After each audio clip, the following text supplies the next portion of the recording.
Welcome to the Making College Affordable podcast with me, Jason Fleury, certified financial planner professional and college planning specialist.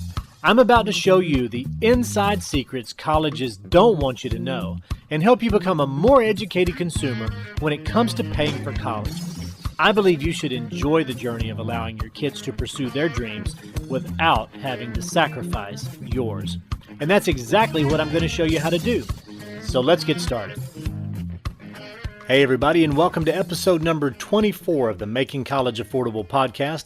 I'm Jason Fleury, and it's my privilege to be able to share with you each week some of the game-changing experiences and expertise that I've learned over the past 20 plus years as a college planning specialist and certified financial planner professional.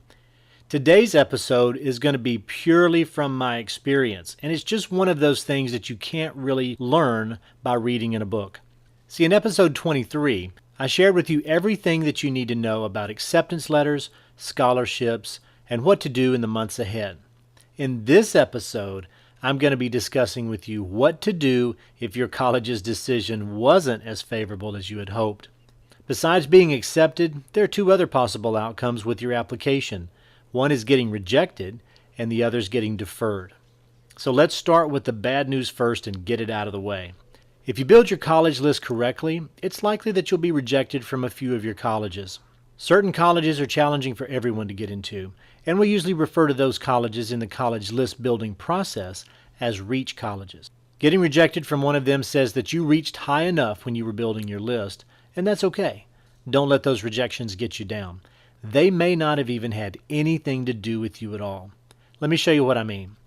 See, colleges have become very competitive, and there's far more demand than there is supply, especially at those reach colleges. In fact, if you consider that there are over 26,000 public high schools in America and close to another 10,000 private high schools, well, it's easy to see just how many students are applying to college each year. Now, granted, not every one of those students is planning to go to college, but it's highly likely that the valedictorians at each of those classes will. So, that leaves roughly 36,000 high-achieving students who may have at least one Ivy League school in their sights. Would you think that's fair to say? Okay, well, if that's possible, let's look at how many freshman seats are available at those Ivy League schools. Certainly the valedictorian from each high school should be able to get into at least one Ivy, don't you think? Let's do the math. According to the Department of Education, in 2018, all 8 Ivy League colleges and universities combined issued a grand total of just under 22,600 acceptance letters to their applicants. Naturally, some of those who may have been accepted at one may have also been accepted by more than one school, since it's not uncommon for top-performing students to apply to multiple Ivy League schools at the same time. When you take that into consideration, it means that the actual number of students involved in those acceptance letters was probably less than what they reported. Plus, there's also situations where families can't afford to send their kids to those schools, or they simply decide that going somewhere else is probably a better fit. So even though there are roughly 22,600 acceptances offered, only about 14,000 students actually enrolled, and that filled all of the seats available at those Ivy League schools. So now here's the problem. If you take your public high schools and your private high schools and you add all of those valedictorians together, you have roughly 36,000 students vying for only about 14,000 seats. Did you realize that the number was that small?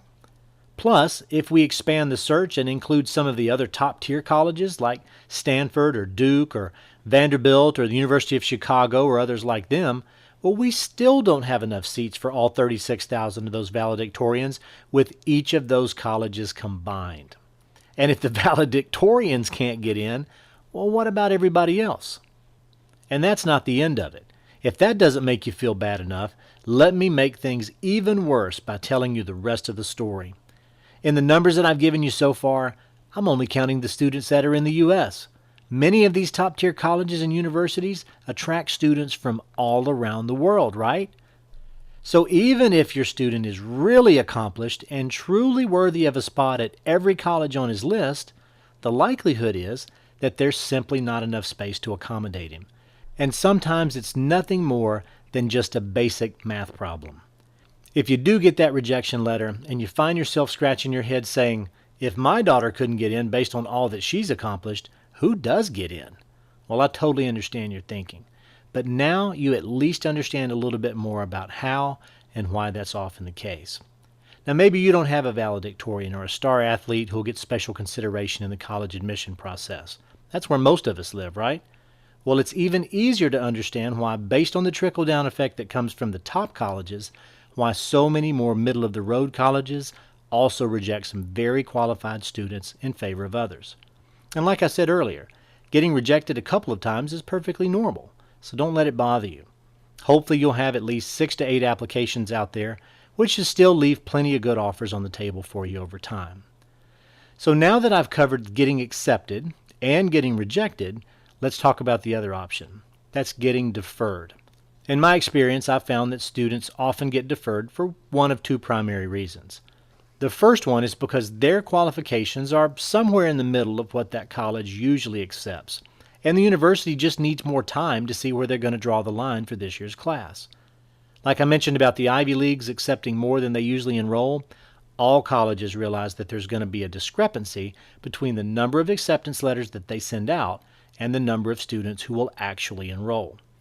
Most colleges have a pretty good idea of how many seats they want to open up to a particular freshman class, but that number can change a little bit each year. The percentage of enrollments compared to acceptances can also fluctuate a little from time to time, so the colleges put a certain number of people in a deferred category until they can see how those numbers are going to shake out. The second reason that people sometimes get deferred actually has nothing to do with them. It has everything to do with the college and how busy they are processing applications ahead of announcement deadlines. Many colleges are getting 10 to 15 times as many applications for every seat that they have available, and it takes a lot of time to wade through all that information. So it's typical for colleges to fall behind during the peak of their application season. You may be very qualified, but if the college hasn't had time to get to your application yet, they're still going to defer you. It's not a negative sign. It's just an indication that they're trying to manage their busy workload on a timeline. I always recommend applying early to avoid this situation. Having your application in early will help catch these admission officers while they still have their whole freshman class wide open and before they feel the pressure of deadlines as they review hundreds or maybe even thousands of applications. If you've been rejected, there's really nothing else to do other than just move on. But if you've been deferred, there are some things that you can do to increase your chances of success. In many cases, the college will give you some instructions or some insight into why they deferred you. They may offer you a chance to submit some additional letters of recommendation or provide updates on any awards or new recognition you may have received. They sometimes ask you to self-report your fall semester grades too, so that they can get the information before your counselor has a chance to get to them. And if you've updated your resume since you first applied to that particular college, well, now's a great time to send those updates to them. Whenever you have any of these opportunities, take full advantage of them. The more goodies you can get into your file before they make their final decision, the better. Another reason some colleges make deferred decisions with marginal students is to try to determine their level of interest in that particular school. If they ask you to do something to follow up and then you don't respond, well, then they infer that you're not as interested in them anymore, or that maybe you've already decided to commit elsewhere. That's a way for them to thin the herd, and that can save them a ton of time. If you're not seriously interested in a college that's deferred you, well, do them a favor and do yourself a favor, and just let things go. If, however, it's one of the colleges that's near the top of your list, do anything and everything you can to deepen the relationship with them and to keep them updated. It's one of the best things you can do to separate yourself from the competition. I've always encouraged you to apply to between 6 to 8 colleges, mixing in reach colleges, match colleges, and at least one safety college. If you're applying to Ivy Leagues or to other very competitive colleges, you're likely going to need more like 10 to 14 applications out there. Those ultra-selective colleges only accept a very small percentage of applicants, and you need enough applications in place so that those statistics can work in your favor. But no matter how accomplished you are or how many colleges are on your list, you're likely to get accepted at some, rejected from others, and deferred by a few more along the way. At least now you have better insight into why and how these decisions are made. And you also have a huge advantage knowing what you should do in the months ahead and why it matters so much to your ultimate success. If you're waiting on college decisions right now, congratulations. You've come a long way. So hang in there. Keep playing your cards well. As a college planning specialist, I want to make sure that you're able to cross the finish line with confidence. So use the strategies and tactics that I've given you here and in the other podcast to improve your chances of success. And as always, please let me know if I can help in any way. I hope you've enjoyed and benefited from today's show. If you like what you've heard, please give us a good rating wherever you get your podcasts and share us with your friends. Also, if you have any specific questions or comments about anything we've covered today, email those questions to podcast@mycollegeplanners.com. You can also visit our website at mycollegeplanners.com to get personalized recommendations on how to make college more affordable and learn how working with a college planning specialist can improve your life. Thanks again for listening today. I look forward to seeing you again soon.